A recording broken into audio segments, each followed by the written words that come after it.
अरे दिलाय दणका मोडलाय मनका जोरान, दिलाय दणका मोडलाय मनका जोरान,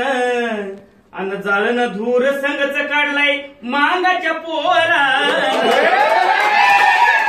धूर संगच काढलाय मांगाच्या पोरान, लेखनीचा दणका दिला एक शाहिरान, लेखनीचा दणका दिला एक शाहिरान, अन दणपट्याचा वार केला लहुजी वीरान,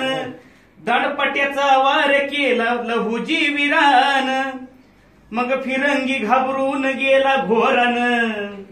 मग फिरंगी घाबरून गेला घोरान, अन जाळन धूर संगच काढलाय त्या मागाच्या पोरान.